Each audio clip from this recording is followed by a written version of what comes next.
අද විශේෂයෙන්ම අපි අද කතා කරන්නට බලාපොරොත්තු වෙන්නේ පෙරේදා දිනේ සිදුවෙච්ච රඹුක්කන මනුෂ්‍ය ඝාතනය ඇතුළු සිදුවීම පිළිබඳව. 19 වෙනිදා ඇතිවෙච්ච මෙම සිද්ධියෙන් පුද්ගලයන් එක්කෙනෙක් මනත චාමර ලක්ෂාන් කියන තරුණයා මිය ගිහිල්ලා තියෙනවා. ඒ වගේම සිවිල් පුරවැසියන් 13 දෙනෙක් ඊට අමතරව තුවාල ලැබලා තියෙනවා. මේ 13 දෙනාගෙම තත්ත්ව බරපතල තුවාල ලැබපු පුද්ගලයන් තමයි අපිට දකින්නට ලැබුණේ. එයින් 3 දෙනෙක් ඊට අසාධ්‍ය තත්ත්වයෙන් දැඩි සත්කාරයකගේ ප්‍රතිකාර ලබනවා. ඒ වගේම සීරීම් වැනි සුළු තුවාල සමග පොලිස් නිලධාරීන් 20 දෙනෙකු රෝහල්ගත වෙලා තියෙනවා. එයින් 15 දෙනෙක් ඊයේ අපි යන මොහොත වෙන විට මහනුවර රෝහලට මාරු කරලා යවලා තිබුණා. ඔවුන්ට තියෙන අමාරුවේ තත්ත්වය සලකලා නෙමෙයි ආරක්ෂාව සම්බන්ධව සලකලා ඊයේ දවසේ තවත් 5 දෙනෙකු රෝහල්ගත වෙලා තිබුණා. ඒ 5 දෙනාගේ තත්ත්වය මමත් අපේ ජාතික සංවිධායකතුමත් ඇතුළු කණ්ඩායම දැක්කා. ඒගොල්ලෝගේ සුළු තුවාල තියෙන්නේ කියලා වාට්ටුව බාර මේට්‍රන් සිස්ටර්ත් අපට දැනුවත් කරා. මේ සිද්ධිය පිළිබඳව කතා කරනකොට පහුගිය 17 වෙනිදා වෙනකට දින කීපයක්ම රඹුකන් ප්‍රදේශයේ ජනතාව ඉන්ධන ලබා ගැනීම සඳහා පොලිමේ ඉඳලා තියෙනවා. 17 වෙනිදා වෙනකොට දින ජනතාව ප්‍රකාශ කරන අන්දමට දින 3ක් ඒගොල්ලෝ අඛණ්ඩව ඉන්ධන ලබා ගැනීමට මේ පොලිමේ රැඳිලා ඉඳලා තියෙනවා. ඊට පස්සේ 19 වෙනිදා වෙනකොට ඉන්ධන බවුසර් දෙකක් මේ රඹුක්කන සමපකාර ඉන්ධන හලට ඇවිල්ලා තියෙනවා. මේ බවුසර් රථ දෙකෙන් පළමු ආපු බවුසර් රථය ජනතාව විසින් දුම්රිය මාර්ගය හරස් වෙන වර්ධි නතර කරලා ඔවුන් මාර්ගය හරස් කරන්නට කටයුතු කරලා තියෙනවා. මේකට හේතු වෙලා තියෙන්නේ 18 වෙනිදා රාත්‍රියේ ජනතාව පොලිමේ ඉඳද්දී ආණ්ඩුව විසින් හදිසියෙම මිල වැඩි කිරීම. ජනතාව බලාපොරොත්තු වෙච්ච මිලට වඩා වැඩි මිලක් එකපාර ගෙවන්නට සිදුවීම තුළ ජනතාව ආණ්ඩුවත් එක්කලා කුපිත වෙලා තියෙනවා. ඒ අතරතුර තමයි මේ ඉන්ධන බවුසරය ඇවිල්ලා තියෙන්නේ. මේ ඉන්ධන බවුසරය ඇනවුම් කරලා තියෙන්නේ 18 වෙනිදා මධ්‍යම රාත්‍රියට ප්‍රථම. එතකොට සාමාන්‍යයෙන් අපි දන්නවා ඉන්ධන වලට මුදල් බැන්දට පස්සේ තමයි කන්දෙල් තෙල් සංස්ථාව ඉන්ධන නිකුත් කරනු ලබන්නේ. මමත් ඒ කන්දෙල් තෙල් විෂය බාර හිටපු ඇමතිවරයෙක් වශයෙන් මමත් ඒ පිළිබඳව දන්නවා. එතකොට 19 වෙනිදා උදේ ආපු බවුසරය ඊට ප්‍රථම එහෙනම් 18 වෙනිදා මධ්‍යම රාත්‍රියේ මිල ගණන් වැඩි කිරීමට ප්‍රථම ලබාගත් ඇනවුම් කරපු ඉන්ධන බවුසරය. ඒ නිසා ජනතාව ප්‍රදේශීය ජනතාව කියලා තියෙනවා අලුත් මිලට මේක විකුණන්න එපා. ගෙනාවේ පරණ මිලට මේ ඉන්ධන විකුණන්න කියලා ඉවරලා ඉල්ලීමක් කරලා තියෙනවා. මේ ලිම කරලා එසේ නැත්තම් ඉන්ධන භාණ්ඩ දෙන්නේ නැහැ කියන උද්ඝෝෂණේ ජනතාව නියුක්ත ඉඳලා තියෙනවා. මේ බවුසර් රථයෙන් පස්සේ තවත් පෙට්‍රෝල් පිරවු බවුසරයකුත් මේ ස්ථානට ඇවිල්ලා තියෙනවා. මේ අතරතුර මහ ජනතාව උද්ඝෝෂණය කරමින් සිටිද්දී පොලිසිය ඇවිල්ලා පොලිසියත් එතන රැඳිලා තිනවා. පොලිසියයි මහ ජනයයි ඉතාමත්ම සුහදත්වයෙන්ම මේ ගනුදෙනුව සිද්ධ වෙලා තියෙනවා. උදේට ඉඳලා උද්ඝෝෂණය ආරම්භ වෙච්ච තැන ඉඳලා ආහාර ද්‍රව්‍ය සැපයීම, ජලය සැපයීම ඒ ප්‍රදේශයේ ජනතාව සිද්ධ කරලා තියෙනවා. ඊපස්සේ දිවාහාරය මෙතන මේ ස්ථානයේ උයලා තියෙනවා. ඒ උයපු දිවාහාරය මේ ජනතාව විතරක් නෙමෙයි පොලිසිය නිලධාරීන්ටත් ආහාර ලබා දීලා තියෙන්නේ මේ ජනතාව විසින්. ඒතර පොලිසිය උදවිය කාලා තියෙන්නේ වතුර බීලා තියෙන්නේ මේ උද්ඝෝෂකයන් විසින් ලබා දුන්න දේවල්. මේ අතරතුර ජනතාව තහවුරු කරගෙන තියෙනවා රඹුක්කන සමපකාර ඉන්ධන හලේ කලින් ගෙනාපු ඉන්ධන තවදුරටත් ගබඩාවේ තියෙනවා කියලා. ටැංකිය වල තියෙනවා කියලා. මේ පිළිබඳව මේ උද්ඝෝෂණ අවස්ථාවේ පොලිසිය නිලධාරීන්ටත් දැනුවත් කරන්න කටයුතු කරලා තියෙනවා. ඊට පස්සේ පොලිසිය නිලධාරීනුත් මහජනයා දෙගොල්ලම මේ ඉන්ධන හලේ ටැංකිය වල තිබෙනා වූ ඉන්ධන පිළිබඳව චෙක් කරලා බලලා තියෙනවා. ඒ වෙතෙන් තහවුරු කරගෙන තියෙනවා ඉන්ධන ටැංකිය වල ෂෙඩ් එකේ ටැංකිය වල තාමත් ඉන්ධන තියෙනවා කියලා. ඒ අවස්ථාවේ ඉන්ධන හලේ සේවකයන්ගෙන් විමසීමේදී සේවකයෝ කියලා තියෙනවා සභාපතිවරයා අවසර දෙන්නේ නම් ඔහුගේ නියෝගයක් ලැබෙනවා නම් අපිට ඉන්ධන ගහන්න පුළුවන් කියලා. මේ පොලිසිය නිලධාරී මාතෘත් ඉන්න තැනමයි මේ ප්‍රකාශය කරලා තියෙන්නේ. ඊපස්සේ සභාපතිවරයා සොයා ගැනීමට උත්සාහ කරත් සභාපති හොයා ගන්නට බැරි වෙලා තියෙනවා. මේ සභාපතිවරයා කියන්නේ බස්නායක සභාපතිගේ නම. ඒ බස්නායක කියන්නේ කනක හේරත් එහෙම නැත්නම් මහිපාල හේරත් ඒගොල්ලන්ගේ ලේකම්වරයා. විශේෂයෙන්ම කනක හේරත් කැබිනට් අමාත්‍යවරයාගේ ලේකම්වරයෙක් තමයි සමපකාර සංගමේ සභාපති බස්නායක. එතකොට මේ බස්නායක කියන තැනත්තා මෙතෙන්ට ඇවිල්ලා නැහැ, ඉදිරිපත් වෙලා නැහැ. ඒ අනුව ඉන්ධන ටැංකිය වල තිබුණ ෂෙඩ් එකේ ටැංකිය වල තිබුණ ඉන්ධන ජනතාවට නිකුත් කිරීම නොකර හිටියා. එතකොට මෙතනින් ජනතාවට ඒත්තු ගන්නලා තියෙනවා ඉන්ධන මිල අඩු වෙලාවේ ගෙනාපු ඉන්ධන අඩු මිලට ලබා දෙන්නේ නැතුව ඉන්ධන මිල වැඩි වෙන බව දැනගෙන ඒ නිසා වැඩි මිලට ඉන්ධන විකිණීමට සඳහා අයිතු ලාභය ලබා ගැනීම සඳහා මේ ප්‍රදේශයේ මිනිසුන් ඉන්ධන නිකුත් නොකර ඉන්ධන මේ සංගවාගෙන තියා ගන්නවා කියන එක තහවුරු වෙලා තියෙනවා. සේවකයන්ගේ ප්‍රකාශවලිනුත් මේ පිළිබඳව තහවුරු වෙලා තියෙනවා. මේ අතරතුර මේ ස්ථානෙට ප්‍රදේශයේ ප්‍රධාන දේශපාලඥයෙක්, ඒ දේශපාලඥයා හිටපු මහ ඇමතිවරයෙක්, ඒ වගේම පාර්ලිමේන්තුවේ නියෝජනය කරපු ඇමතිවරයෙක් මේ දවස්වල තනතුර නැතුව ඉන්නවා. ආණ්ඩුකාරවරයෙකුත් වශයෙන් වැඩ කටයුතු කරපු ඒ දේශපාලඥයා එතෙන්ට ඇවිල්ලා ගිහිල්ලා තියෙනවා. ඒ ඇවිල්ලා යම් කණ්ඩායමක් ඔහුත් එක්ක කතා කරලා ඔහු තනියම ඇවිල්ලා තියෙනවා. පිටව ගිහිල්ලා තියෙනවා. මේ ප්‍රදේශවාසීන් ලබා දෙන තොරතුරු. ඉන් අනතුරු හවස 4:45 වෙනකම් ප්‍රදේශවාසීනුත් පොලිසියත් ඉතාමත් සුවදශීලීව කටයුතු කරලා තියෙනවා. මේ දේශපාලඥයා ඇවිල්ලා ගියාට පස්සේ තමයි මේ ස්ථානයේ තත්ත්වය නරක අතර හැරිලා තියෙන්නේ. 4:45ට සහකාර පොලිස් අධිකාරී ධර්මරත්නගේ සහ අපරාධ සංස්ථේ ස්ථානාධිපති පොලිස් පරීක්ෂකවර බණ්ඩාරගේ මෙහෙයුම යටතේ කඳුළු ගෑස් ප්‍රහාරය එල්ල කරලා තියෙනවා මේ උද්ඝෝෂණයේ ඉදිරියට හිටපු ජනතාවට. මේ උද්ඝෝෂණයේ ඉදිරියට හිටපු ජනතාව බවුසර් රථයට කිසිදු අන්දමක හානියක් කරලා නැහැ. පෙරවරුවේ ආපු බවුසර් රථය 4:45 දක්වා කිසිදු අන්දමක අලාභයක් කරලා නැහැ. ගිනි තැබීමට උත්සාහයක් කරලා නැහැ. මේ බවුසර් රථයේ ඔවුන් කරලා තියෙන එකම දේ තමයි බවුසර් රථයේ මුහුණ පැත්තේ විරෝධතා බැනරයක් එල්ලීමට කටයුතු කරලා තියෙනවා. මෙච්චරයි වාර්තා වෙන ජනතාව ප්‍රකාශ කරන අන්දමට ඒ වගේම ජනතාව අපිට අපවත ඉදිරිපත් කරන ලද වීඩියෝ පට අනුව ඉතාමත්ම පැහැදිලිව අනාවරණය වෙනවා. ඉන් අනතුරු පොලිසිය කඳුළු ගෑස් ප්‍රහාර එල්ල කරා. කඳුළු ගෑස් ප්‍රහාර එල්ල කරපුවාම මිනිස්සු සීසීකඩ දුවන්නට පටන් ගත්තා, විසිර ගියා. මේ විසිර ගියාම පොලිසිය කරේ ගිහිලා බවුසරය පොලිස් භාරයට ගත්තා. පොලිස් ආරක්ෂාව යටතටපත් කරගත්තා. දැන් පොලිසිය ආරක්ෂාවට යටතටපත් වුණාට පස්සේ දුවන මිනිසුන් හඹාගෙන පොලිසිය තව ඉදිරියට ගියා. තව ඉදිරියට ගිහිල්ලා මේ මිනිසුන්ට වෙඩි තබන්නට ගත්තා. මම දැක්ක ඔබලගේ මාධ්‍යවලත් අද උදේත් මම දැක්කා ඒ දුවන මිනිසුන්ට පිටිපස්සෙන් පන්න දුවන දර්ශන. අපිටත් මේ වීඩියෝ පට මටත් අපේ ජාතික සංවිධායකතුමාටත් ඊයේ ජනතාව මේ වීඩියෝ පට ඉදිරිපත් කරා. අපි ළඟත් මේ වීඩියෝ පට සතුටු තියෙනවා. ඔබ නැත්තම් අපිට ඔබට ලබා දෙන්නටත් පුළුවන්කම තියෙනවා. එතකොට දැන් මේ බවුසර් රථේ බේරා ගැනීම පොලිස් ප්‍රතිවරයා ප්‍රකාශ කරන්නේ මෙතන මේ බවුසර් රථේ බේරා ගැනීම සඳහා විරෝධතාවය මැඩලීම සඳහා බවුසරේ ගිනි තැබීම වළක්වා ගැනීමට කටයුතු කරා, ආවුම් බලය පාවිච්චි කිරීමට කටයුතු කරා, දණිහෙම් පල්ලයට වෙඩි තිබ්බා කියලා. දැන් පොලිස් නිලධාරීන් දණිහෙම් පල්ලයට වෙඩි තියනකොට දෙතුන් දෙනෙකුට විතරයි දණිහෙම් පල්ලයට වෙඩි වැදිලා තියෙන්නේ. අනිත් සියලු දෙනාගේම වෙඩි වැදිලා තියෙන්නේ බඩටයි ඉන් ඉහළ කොටසටයි. ඒතර මේ බඩයි දණිහයි දෙක පොලිස් පත්තුවන්ට හොයාගන්න බැරිද? නැත්නම් පොලිස් දෙපාර්තමේන්තුවේ ඒ වෙඩි දීපු නිලධාරීන් හොයාගන්න බැරිද කියන එකත් අපිට ප්‍රශ්නයක් කරනවා. එතකොට අනිත් එක දුවන මිනිස්සුන්ට දැන් මෙතන බවුසර් රථේ බේරා ගැනීමට වෙඩි තිබීමේ නියෝග ක්‍රියාත්මක කරේ, කැරලි මර්දනය කරේ කියන එක පොලිසිය ප්‍රකාශ කරනවා නම් දැන් බවුසර් රථේ බේරා ගැනීමට කඳුළු ගෑස් ප්‍රහාර එල්ල කරා. කඳුළු ගෑස් ප්‍රහාර එල්ල කරාට පස්සේ මිනිස්සු දිව්වා. දැන් පොලිස් භාරයට පොලිස් ආරක්ෂාව යටතට බවුසරේපත් වුණා. පොලිස් ආරක්ෂාව යටතටපත් වුණාට පස්සේ ඇයි දුවපු මිනිසුන්ට පන්න තාව වෙඩි තිබ්බේ? එහෙනම් මෙතන මොකද්ද තියෙන ආවම් බලය? පොලිසිය ආවම් බලය පාවිච්චි කරගෙන මොකද්ද දැන් පාවිච්චි කරපුව? ආවම් බලය.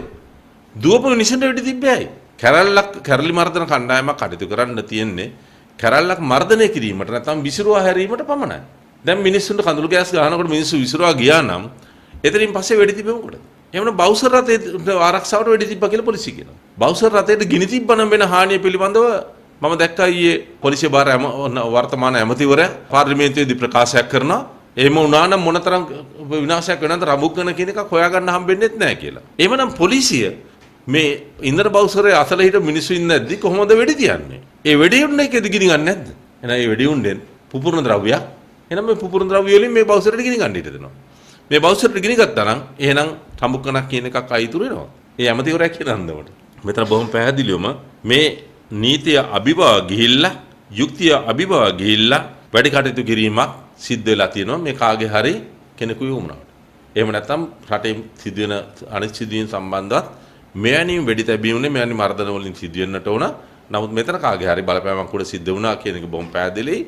ඒ සිද්ධ වීමටත් හේතුව අර දේශපාලඥයෙක් එතෙන්ට ඇවිල්ලා ගියා කියන එක ඉතාමත්ම පැහැදිලිව පේනවා. ඒ වගේම මේ සිද්ධියේදී මේ චමින්ද ලක්ෂාන් සමග මේ වෙඩිවැදී මියගිය තරුණයා සමග අතුරු පාරක කතා කර ඉඳලා තියෙන ඉන්දික නැමැත්තේ මේ ප්‍රදේශයේ ඉන්දික කියන එකත් කතා කර ඉන්නකොට තමයි මේ චමින්ද ලක්ෂාන්ව ඉලක්ක කරලා මේ වෙඩිල්ල ඇවිල්ලා තියෙන්නේ. මේ චමින්ද ලක්ෂාන් එක්කලා එදා ඒ රමුක්කන බ්ලොක් වෙලා තිබුණ හිර වෙලා තිබුණ දුම්රියෙන් ආපු තරුණයෙක් බැහැලා ඉඳලා තියෙනවා.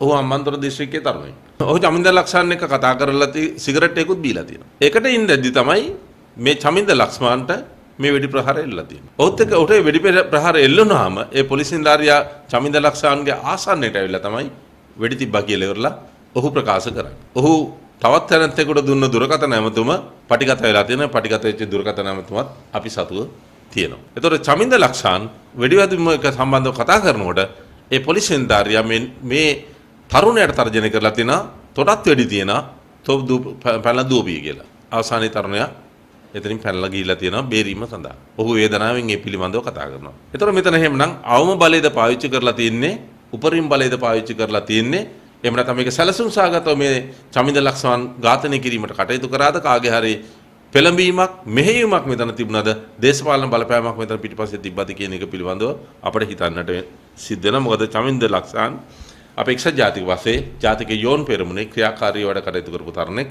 එතෙන් පටන් ඔහු එක්සත් ජාතික පක්ෂයත් එක්කලා වැඩ කටයුතු කරගෙන යන දිගටම ඉන්න කෙනෙක්. ඒ වගේම මේ සිද්ධියෙන් වෙඩි වැදිලා තුවාල වුණා බුද්ධික තරුණයාට. අපි රෝහලදී හම්බුණා මම ජාතික සම්බන්ධත්ව.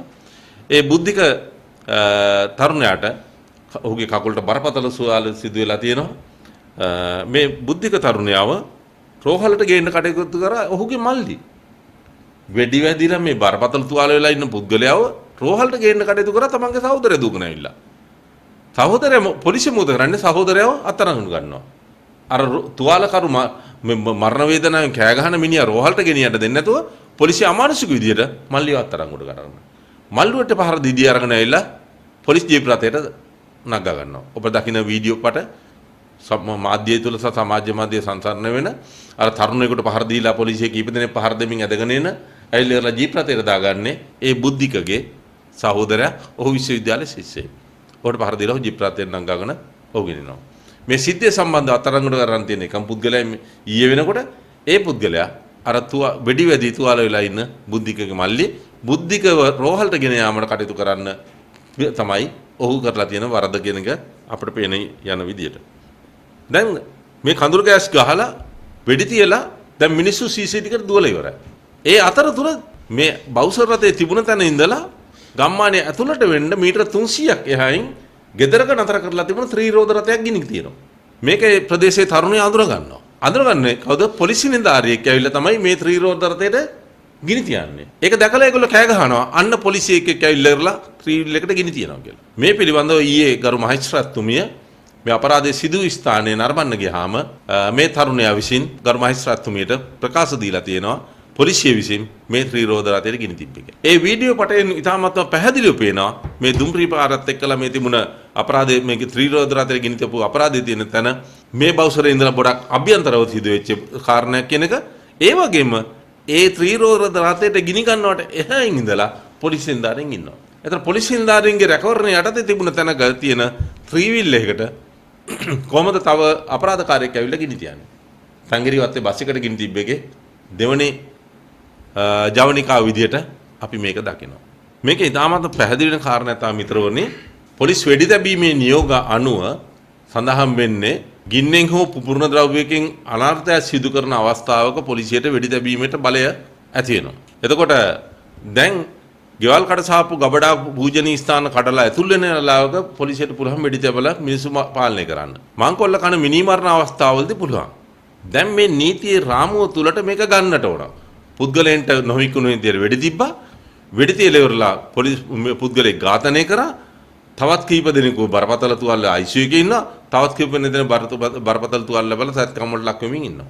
දැන් එන මේක මහා බරපතල අපරාධයක්, ව්‍යසනයක්. මේ ව්‍යසනය නීතිගත කරගන්නට ඕන. කොහොමද මේක නීති රාමුව ඇතුළට ගන්නෙ? නීති රාමුව ඇතුළට අරගන්න නම් කලාකාරී විදියට හැතුරුණා කියන එක පෙන්වු කරන්නට නීතිය ඉදිරියේ පොලිසිය ඔප්පු කරන්නට. පොලිසිය ඔප්පු කිරීම සඳහා හදපු තිරපටයක් තමයි අර බවුසර් මොකද මේ ත්‍රිරෝද රථයේ ගිනි තිබීමත් ඉන්ධන අහලට ගිනි තැබීමට තත් කරන කවුත් වෙන්නේ. මහජනයා ඉන්ධන අහලට කිසිම හානියක් කරන්නේ නැහැ. පාන්දර ඉඳලා උද්ඝෝෂණය කරලා බවුසරයට කිසිදු හානියක් කරන්නේ නැහැ.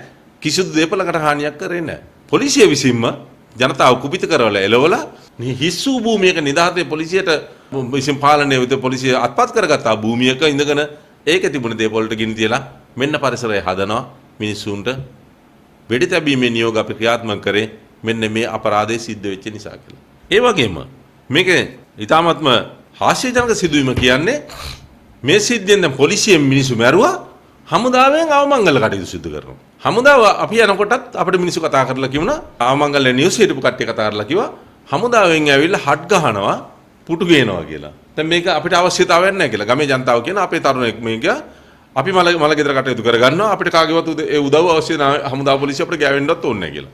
හමුදාව ඉවත් කරලා දෙන්න කියලා. මට ඒ කරපු ඉල්ලීම අනුව මම එහෙමම හමුදාවේ උසස්ම නිලධාරියට කතා කරා. දුරකථනින් කතා කරලා මම කිව්වා මේ ගෙදර ආමංගල නිවසේ අම්මා කතා කරලා කියනවා හමුදාව අවශ්‍යතාවයක් නැහැ. පොලිසිය මැරුවා හමුදාව වල්ලන්න ඕනේ අපි වල්ලා ගන්නම් කියලා. ඒ නිසා අපිට මේ අවස්ථාව ඉඩ දෙන්න අපේ දරුවගේ මල ගෙදර අපිට කරගන්න කියලා. මේ පිළිබඳව මම හමුදාවේ ජ්‍යෙෂ්ඨ නිලධාරියට කතා කරපුවා මේ ඔහු කියනවා නෑ අපි සම්බුක්කන පවනක් නෙමෙයි යාපනයේ වුණත් මල ගෙදරක් සිද්ධ වුණාම ඒ මල ගෙදරට අපි උදව් කරනවා කියලා. දැන් මගේ ගමේ අද නැත්තම් හෙටමයි තන අවමංගල කටයුතු දෙන්නේ අපේ ඥාති වෙන කාන්තාවක් කමලාවතී මිය ගිහිල්ලා තියෙනවා. දැන් මේ හමුදායි ප්‍රධානියට පුළුවන් එහි අනුකණ්ඩයට කියලා හට් ගහලා දෙන එකයි කෑම දෙන එකයි ආමංගල කටයුතු සිදු කරන එකයි කරන්න. චාමර ලක්ෂාන්ගේ මල ගෙදර විතරක් හට් ගහන්න පුටු දෙන්න කෑම දෙන්න මේ හමුදාව කටයුතු කරන්නේ මොකද්ද? මොකද මෙතන ජනතාව මේ දන්නවා මේක අසාධාරණ සිදුවනවා කියලා ජනතාව කෝප වෙලා තියෙනවා මේක ලෝකෙන් බලපෑම ඇවිල්ලා තියෙනවා රටෙන් බලපෑම ඇවිල්ලා තියෙනවා දැන් මේ ජනතාව බැලන්ස් කරගන්න හමුදාව ගිහිල්ලා ඉවරලා හට් ගහන එකයි පුටු දෙන එකයි අවමංගල්‍ය කටයුතු කරන්නයි කටයුතු කරනවා පොලිසිය මරනවා හමුදාවෙන් වලලනවා මරු තියරි එක මේක ඒ වගේම මේක ඊළඟ තියෙන බරපතලම තත්ත්වය තමයි පොලිස් මාධ්‍ය ප්‍රකාශක ජ්‍යෙෂ්ඨ නියෝජ්‍ය පොලිස්පති අජිත් රෝහණ ප්‍රකාශයක් කරනවා මේ තනත්තට විරුද්ධව නඩු දෙකක් තියෙනවා කියලා. දැන් රටේ ජනාධිපතිවරයා වෙලා ඉන්න මිනිහට විරුද්ධව නඩු 35ක් තිබුණා. එතකොට මේ ජ්‍යෙෂ්ඨ නියෝජ්‍ය පොලිස්පතිවරයා නීතිය ක්‍රියාත්මක කරන මේ බලධරයා එයා එතකොට දැනගෙන හිටියේ නැද්ද මේ රටේ ජනාධිපති වෙන්න යන මනුස්සයන් නඩු 35ක් තියෙනවා කියලා? ජනාධිපති වෙච්ච මනුස්සයන් නඩු 35ක් තියෙනවා කියලා? අලි සබ්රි අධිකරණ ඇමතුමා පාර්ලිමේන්තුවේදී කිව්වා එයා නඩු 35කට පෙනී සිටියා කියලා. එතකොට ඒක දැනගෙන හිටියේ නැද්ද? පුද්ගලයෙකුට විරුද්ධව නඩු තියෙන්න පුළුවන්. නඩු තියෙන එක නෙමෙයි ප්‍රශ්නේ තියෙන්නේ. ඔහු නීති ඉදිරියේ වැරදිකාරයෙක් වෙලා තියෙනවද කියලා. චෝදනා ඕන තරම් එල්ල කරන්න පුළුවන්. චෝදනාවලින් වැරදිකාරයෙක් වෙන්න ඕන. දැන් මේ පුද්ගලයාට විරුද්ධව කිසිම වරදක් පිළිබඳව දඬුවම් ලැබපු පුද්ගලයෙක් නෙමෙයි චෝදනාවක් තියෙනවා.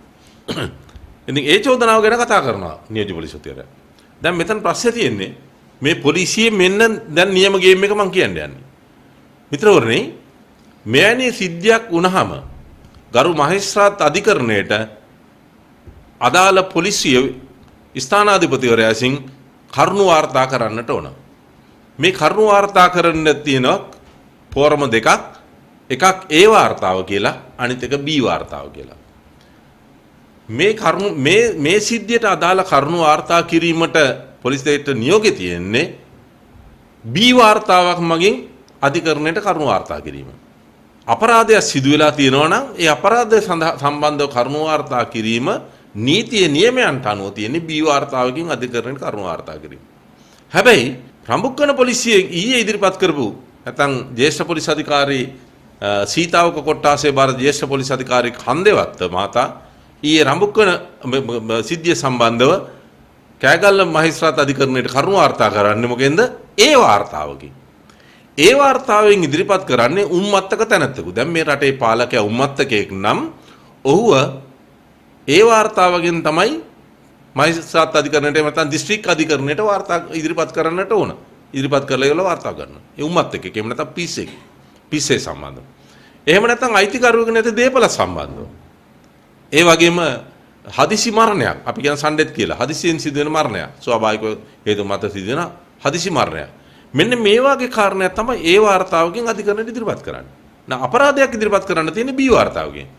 දැන් මහේස්ත්‍රාත්වරයාට නොමග යවම අධිකරණයත් නොමග යවමින් මේගොල්ලෝ පොලිසිය දාන සෙල්ලමම ආණ්ඩුව දාන සෙල්ලමම අධිකරණයට දානවා ඒ වාර්තාවකින් කරුණු වාර්තා කරනවා. මේ පිළිබඳව උගත් ජනාධිපති නීතිඥවරු 5 දෙනෙක් ඇතුළු නීතිඥවරු විශාල පිරිසක් කෑගල්ල අධිකරණ ඉදිරිපත් කළා කියා. ඒ නීතිඥ මහතුරු කතා කරපුවාම උගත් ගරු විනිසුරුතුමා ජ්‍යෙෂ්ඨ පොලිස් අධිකාරිවරයාගෙන් විමසනවා මෙතන යම් අපරාධයක් වෙලා තියෙනවද කියලා. ඒක ප්‍රශ්න කරනකොට තමයි අධිකරණ ප්‍රශ්න කරනකොට තමයි ජ්‍යෙෂ්ඨ පොලිස් අධිකාරිය කියන්නේ ඌ අපරාධයක් වෙලා තියෙනවා කියලා. අපරාධයක් වෙලා තිබෙනවා නම් බී වාර්තාවෙන් නේද ඉදිරිපත් කරන්න ඕන කියලා ජේෂ්ඨ පොලිස් අධිකාරින් ප්‍රශ්න කරනකොට එතකොට ඔහු ඒක පිළිගන්නවා. පිළි අරගෙන මහේස්ත්‍රාත්තුමිය අවස්ථාව දෙනවා දවල් 2:00 වෙනකම් වහාම ගිහිල්ලා බී වාර්තාවකින් මේ කරුණ වාර්තා කරන්න කියලා. මේ බී වාර්තාවෙන් කරුණ අනතුරුව තමයි හවස 3ට විතර මේ බී වාර්තාවක් මගින් කරුණ වාර්තා කරේ. ඒතර මේ සිද්ධිය යටපත් කිරීමට, කල්මැරීමට ඕනතරම් පොලිසිය උත්සාහයක ගත්තා කියන එක ඉතාමත්ම පැහැදිලි. ඇයි පොලිසිය මෙහෙම කටයුතු කරන්නේ? කාගේ හරි බලපෑමක් පීඩනයක් තියෙන්න ඕනනේ. එහෙම නැත්නම් පොලිසිය නීති නිර්දේශකයාත්මයි. පොලිස් ආඥා මතේ පරණසාය විනියෝගන්ති යටතේ පොලිසියට තියෙන්නේ තම උසස් නිලධාරීන් දෙනු ලබන නීත්‍යානුකූලව නියෝග ක්‍රියාත්මක කරන්න කියලා. તો නීත්‍යානුකූල නොවන ක්‍රියාවක් සඳහා මෙතන දඟලනවා. ඒ වාර්තාව ඉදිරිපත් කරන්නේ නීත්‍යානුකූල නෙවෙයි. දැන් ඒකේ ලස්සන වැඩ කියන්නේ ගරු මහේස්ත්‍රාත්තුමිය වෙත අධිකරණයේ වෙත මේ බී වාර්තාව පසුව ඉදිරිපත් කරපු දෙවෙනි වතාවට ඉදිරිපත් කරපු බී වාර්තාව ඒ වාර්තාවෙන් අනතුරුව දෙවනුවට ඉදිරිපත් කරන බී වාර්තාව ඉදිරිපත් කරපුවා මිත්‍රවරණි බී වාර්තාව මහේස්ත්‍රාත් අධිකරණයේ ලේඛනයක් වෙනවා මේක. එහෙනම් මේක ප්‍රසිද්ධ ලේඛනයක් බවට පත් වෙනවා. මේ ලේඛනය බවට අධිකරණයේ ලේඛනයක් බවට පත් වුණාට පස්සේ නැවත ඒක අධිකරණය මිස වෙන කෙනෙකුට වෙනස් කරන්න බෑ. ගරු මහේස්ත්‍රාත්තුමිය මේ අපරාධ සිද්ධිය වූ ස්ථාන නරඹන්න යනවා. ඊට පස්සේ තමයි නැවත කරුණු අහන්නේ. දෙපාර්ශ්වයට හුඟක් දෙන්නේ. ගරු මහේස්ත්‍රාත්තුමිය අධිකරණ ශාලාවෙන් පිටත් වෙලා මියගිය තනත්තාගේ දේහය නැරඹීම සඳහා රෝහලට ගියාම අපරාධය සිද්ධ වෙච්ච රමුක්කනට ගියාම මෙන්න මේ පොලිස් අධිකාරිවරයා අධිකරණයෙන් බී වාර්තාව ඊළඟට ටිපෙක්ස් කරලා බී වාර්තාව වෙනස් කරනවා. ටිපෙක්ස් කරලා බී වාර්තාව වෙනස් කරනවා. නැවතකරු විනිසුරුතුමිය අධිකරණයට ඇවිල්ලා අධිකරණයේදී මේක විමර්ශනය ගන්නකොට මේ බී වාර්තාව ටිපෙක්ස් කරලා මේ පිළිබඳව ප්‍රශ්න කරන්නපුවාම ඒ අවස්ථාවේ අපි නීතිඥ මහතුරු විශේෂයෙන්ම මේ පොලිස් අධිකාරිවරයා සම්බන්ධව කටයුතු කරන්න කියපුවාම නියෝජ්‍ය පොලිස්පති කරවිට මහත්මයා නීතිය ක්‍රියාත්මක කිරීමේ අන්ත ප්‍රධානියා අධිකරණයට ගිහිල්ලා හිටියා. ඔහු ඉදිරිපත් වෙලා මේ නිලධාරියා නැත්නම් මේ කන්දේවත්ත කියන ජ්‍යෙෂ්ඨ පොලිස් අධිකාරිවරයා විශ්‍රාම ගැනීමට තව තියෙන වසර 4ක කාල පරිච්ඡේදයක්. ඒ නිසා අභ්‍යන්තර පරීක්ෂණයක් පවත්වන්න ඉඩ අවස්ථාව දෙන්න කියලා තානුකම්පිත හේතු මත අවස්ථාව දෙන්න කියලා ගරු විනිසුරුතුමියකින් ඉල්ලීමක් කරලා දෙනවා. ඒ අනුව ගරු විනිසුරුතුමිය සානුකම්පිත හේතුන් මත සලකලා පොලිස්පතිවරයාට නියෝගයක් දීලා තියෙනවා මේ ජ්‍යෙෂ්ඨ පොලිස් අධිකාරී කන්දේවත්තට විරුද්ධව අභ්‍යන්තර විනය පරීක්ෂණයක් පවත්වන්න කටයුතු කරන්නයි කියලා. දැන් බලන්න මේ සිද්ධිය මුල ඉඳලා මම මේ පැහැදිලි පියවරෙන් පියවරට ආවේ මොනතරම් මේ සිද්ධිය වසංගීම සඳහා මේ සිද්ධිය සම්බන්ධව නීතිය නියමයන්ට අනුව කටයුතු නොකර පොලිසිය මොන අන්දමට මේක වසං කිරීම සඳහා වැළලීම සඳහා උත්සාහ කරලා තියෙනවද කියලා. එහෙමනම් පොලිසිය ඇයි ඒ තත්ත්වයටපත් වෙලා තියෙන්නේ? ඒ පිළිබඳව අපේ පොලිසිය බාර හිටපු ගරු අමාත්‍යතුමා සඳහන් කරાવી මම ඒ ගැන කතා කරන්න යන්නේ. දැන් එතකොට පොලිස්පතිතුමාත් මේ විශේෂ බාර ලේකම්වරයා අමාත්‍යාංශයේ ලේකම්වරයාත් සඳහන් කරන්නේත් ඒ වගේම පොලිස් මාධ්‍ය ප්‍රකාශකවරුන් සඳහන් කරන්නේත් මෙතන අවම බලය පාවිච්චි කරා කියලා. අවම බලය පාවිච්චි කරා නම් පළමුව ගෑස් වෙන්න ඕන, දෙවෙනුව රබර් උණ්ඩ වෙන්න ඕන. දැන් මෙතන වෙඩි තියලා තියෙන්නේ ජීව උණ්ඩ T56 උණ්ඩෝලි. එතන මෙතන අවම බලය පාවිච්චි කිරීමක් කොහෙද වෙලා තියෙන්නේ? හිතාමතාම අසීමිත බලයක් උපරිම බලයක් පාවිච්චි කිරීම සඳහා පොලිසිය කටයුතු කරලා තියෙනවා. ඒ නිසා තමයි මේ පුද්ගලයන් 14 දෙනෙකුට මේ ව්‍යසනයට මුහුණ දෙන්න සිද්ධ වෙලා තියෙන්නේ. ඒ වගේම ගරු අධිකරණයේ නියෝග කරලා තියෙනවා CCTV කැමරා පරීක්ෂා කරන්න කියලා. CCTV කැමරා පරීක්ෂා කරපුවාම මේ தত্ত্বය හොයාගන්නට පුළුවන් වෙයි. ඒ වගේම මේ සිද්ධියට අපිට පෙනී යන විදිහට මේට ප්‍රථම මහිපයාල හේරත් මහත්මයාත් එක්කලා දේශපාලන කටයුතු වල යෙදිච්ච විශේෂයෙන් මේ ප්‍රදේශයේ චණ්ඩිකම් කරපු ලද පුද්ගලයා තමයි හර්ෂ කියන පුද්ගලයා. මේ හර්ෂ කියන පුද්ගලයා දැන්ට අවුරුදු කිහිපයකට ඉස්සෙල්ලා මිය ගිහිල්ලා තියෙනවා ගැටුමකදී. ඒ සිද්ධියේදී මේ චාමර ලක්ෂ්මන් ඒ සිද්ධිය සම්බන්ධව විත්තිකාරයෙක් වශයෙන් ඉන්නවා. ඒ නිසා සැලසුම් සහගතව මේ චාමර ලක්ෂ්මන් ඝාතනය කිරීමට කටයුතු කරාද කියන එක පිළිබඳව ප්‍රදේශීය ජනතාවගේ ලොකු සැකයක් තියෙනවා. මොකද හේතුව මේ ඉන්ධන හලට එහායින් ගිය උද්ඝෝෂණයේ තිබුණු තැනට පොඩ්ඩක් මදක් එහායින් හැරිලා යන්න තියෙන අතුරු පාරක් වමට හැරිලා යන්න තියෙනවා. මේ අතුරු පාරේදී තමයි චාමර ලක්ෂණ තවත් කෙනෙක් එක්කලා කතා කර කර ඉන්නකොට වෙඩි තැබීම සිද්ධ කරලා තියෙන්නේ. ඒ වගේම ජනතාව කියන කතාවක් තමයි පොලිසියත් එක්ක උදේ ඉඳලා අපි සෝදව වැඩ කටයුතු කරා. පොලිසියෙන් කිසිම ප්‍රශ්නයක් තිබුණේ නැහැ. අපෙන් පොලිසිය ප්‍රශ්නයක් තිබුණේ නැහැ. නමුත් අර ඉහත කියපු හිටපු ආණ්ඩකාර දේශපාලඥ ඇවිල්ලා ගියට පස්සේ වෙනත් කණ්ඩායමක් මෙතන සම්බන්ධ වුණා. ඒ කණ්ඩායම තමයි මේ තත්ත්වය ඇති කරේ කියලා. එහෙනම් මේ ගිනි තැබීම් නිර්මාණය කරන්නට මෙතන මේ කුපිත කරවීමේ ක්‍රියාවලියන් සිදු කරන්නට මූලික වුණේ ඒගොල්ලෝ කියන එක මේ ජනතාව බොහොම පැහැදිලිව කියනවා. ඒවා පිළිබඳ ප්‍රදේශීය ජනතාව තුළ සාක්ෂිත් තියෙනවා. ඒගොල්ලෝ ඒ සාක්ෂිත් අධිකරණයට ඉදිරිපත් කිරීමට කටයුතු කරගෙන යනවා. ඒ වගේම මේ ප්‍රදේශයේ බාර ජ්‍යෙෂ්ඨ පොලිස් නිලධාරියා ජ්‍යෙෂ්ඨ පොලිස් අධිකාරිවරයා කීර්තිරත්න කියන්නේ අග්‍රාමාත්‍යතුමාගේ ආරක්ෂක නිලධාරී නෙවිල්ගේ ඥාති සහෝදරයා. ඒ නිසා එයාගේ උසස් වීම සම්බන්ධව කතන්දර තියෙනවා. ඒවා පාර්ලිමේන්තුවේ ඊයේ කියපු නිසා කට්ටිය මම ඔය ගැන කියන්න යන්නේ නැහැ. හැබැයි මම එක කාරණයක් කියනවා. කපා ගත්තා නම් කරේ තියාගන්න වෙනවා. පොලිසිය කට්ටිය මේ මත තියාතර ගමන්නේ. මනම්පේරේ සිද්ධියත් නීතියෙන් ඔබට ගිහිල්ලා තමයි මනම්පේරේ ඝාතනය කරේ.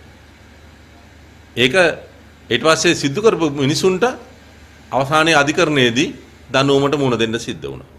නිසා දැන් නියෝග දෙන අය යම් යම් නියෝග දෙයි. ඒ නීති අනුකූල නොවන නියෝග ලබා දෙන කට්ටිය මේකේ ප්‍රතිඵල එනකොට ලංකාවේ ඉන්නෙත් නැතු වෙයි. බොහෝ දිනකට ලංකාවේ ඉන්න හම්බෙන්නේකුත් නැතු වෙයි. ඒගොල්ලෝ ලංකාවෙන් පැනලා ගිහිල්ලා තියෙයි. හැබැයි නියෝග අනීතික නියෝග ක්‍රියාත්මක කරන උදවිය තමයි ලංකාවේ රැඳෙන්නේ. ඒගොල්ලන්ට පැනලා යන්න හම්බෙන්නේ නැහැ. ඒගොල්ලන්ට වීසා ගහලා දෙන්නේකුත් නැහැ. ඒගොල්ලන්ට වෙන රටවලට අල්ලලා දෙන්නේකුත් නැහැ. ඒගොල්ලෝ අනීතික නියෝග ක්‍රියාත්මක කරලා අවසානයේ තමන්ට මේවට මුහුණ දෙන්න වෙයි නීතිය ඉදිරිය අධිකරණයේ ඉදිරියේදී.